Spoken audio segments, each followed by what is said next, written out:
லக்ஷ்மி நரசிம்மர் கோவில் இன்னைக்கு சனிக்கிழமை இல்லையா? அதனால ஒரு கிராமத்துக்குள்ளே இருக்கக்கூடிய ரொம்ப ஸ்பெஷாலிட்டி வாய்ந்த நரசிம்மர் கோவிலுக்கு தான் போயிருந்தோம்.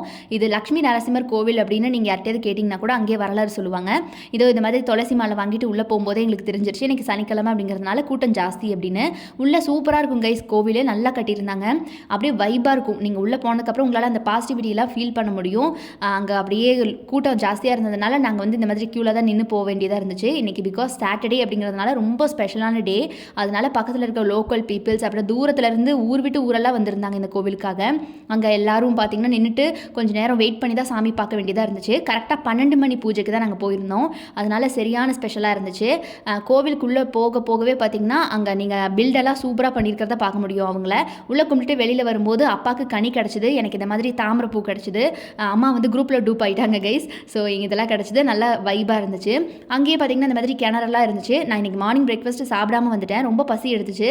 சாமி கும்பிட்டு வெளியில் வந்து பார்த்தா பிரசாதம் கொடுத்துட்டு இருந்தாங்க. அப்பாடா அப்படின்னு ஆயிடுச்சு. இதெல்லாம் பார்த்திங்கன்னா ஒரு மிராக்கிளாக இருக்கும். நமக்கு மேலே இருக்க பவர் வந்து நம்ம உணர்ற வரைக்கும் அது கிரிஞ்சாக தான் தெரியும். அதை ஒரு மாதிரி நம்ம அன்பிலீவபிளாக தான் வச்சுருப்போம். தண்ணி தாக அடிக்குதுன்னு திரும்பினா ஒரு புண்ணியமாக வந்து தண்ணி பாட்டில் கொடுத்துட்டு போகிறாரு. ஸோ நான் சொல்கிறேன் இல்லையா, நமக்கு நடக்கிற வரைக்கும் அது வந்து ஒரு மாதிரி தள்ளி தான் வச்சுருப்போம். நமக்கு நடக்கும்போது தான் அது மேஜிக்காக தெரியும். ஸோ நல்லா இருந்துச்சு, பாசிட்டிவிட்டியாக. துலாபாரம்லாம் இருந்துச்சு உள்ளே. உள்ளேயே பார்த்தீங்கன்னா கண்ணாடி பெட்டிக்குள்ளே இந்த மாதிரி தேர் செட்டப்பில் வச்சுருந்தாங்க. ஸோ அதெல்லாம் நல்லா இருந்துச்சு. வெளியில் வரும்போது இந்த மாதிரி சம்மங்கி பூ, அப்புறம் இன்னொரு தாமரைப்பூ இலை, அப்புறம் சங்குப்பூலாம் கிடச்சிது. சாமி கும்பிட்டு வெளியில் வரும்போதே சந்தை மாதிரி கடை போட்டிருப்பாங்க. இந்த மாதிரி சாம்பிராணி கடை பார்த்துட்டு அம்மா ரொம்ப ஆசைப்பட்டாங்க வாங்கணுன்னு. 9 மூலிகை கலந்து ரொம்ப வாசனையாக இருந்துச்சு இந்த சாம்பிராணி. வாங்கிட்டு கிளம்பியாச்சு. ஸோ அங்கே இது பார்த்திங்கன்னா பச்சை பசேல்னு இருக்கும், போகிற வழி வர வழி எல்லாமே. வர வழியில் இந்த மாதிரி நொங்கு கடை இருந்துச்சு.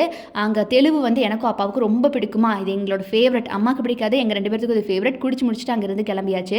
அப்புறம் ரொம்ப நாள் அம்மா கேட்டுகிட்டே இருக்காங்க அப்படின்னு சொல்லிட்டு இந்த மாதிரி மண் பானை, அதை சட்டிலாம் வாங்கணும்னு சொன்னாங்க. ஸோ அந்த பாண்டை கடையில் நிறுத்திட்டோம். இந்த பாண்டங்களெல்லாம் பற்றி அங்கே இருந்த தாத்தா பாட்டி தான் கடை வச்சுருந்தாங்க. அவங்கக்கிட்ட பேசிகிட்டு இருந்தோமா, டைம் போனதே தெரியல. ரொம்ப ஸ்வீட் அவங்க. கொஞ்சம் நேரம் அவங்க கூட பேசிட்டு எல்லாத்தையும் பர்ச்சேஸ் பண்ணி முடிச்சுட்டு அங்கேருந்து கிளம்பியாச்சு. வீட்டுக்கு ஷார்ட் கட்டில் தான் வந்திருந்தோம். வெயில் நல்லா மிதமாக தான் இருந்துச்சு. வீட்டுக்கு வந்து அப்பாடான்னு உட்காந்து ஃப்ரெஷ்ஷப் ஆகிட்டு லஞ்சுக்கு உட்காந்தாச்சு. லஞ்சுக்கு அம்மா இந்த மாதிரி கடலை பருப்பு மேராக்காய் போட்டு கூட்டு வச்சுருந்தாங்க. அப்பா இன்னைக்கு ரசம் வச்சுட்டாரு, தக்காளி ரசம் டிஃப்ரெண்ட்டாக. ஸோ மெதுவடை வாங்கிட்டு வந்திருந்தாரு சைடிஷ்காக, நம்ம கருப்பட்டியில் தான். ஸோ நல்லா இருந்துச்சு அது.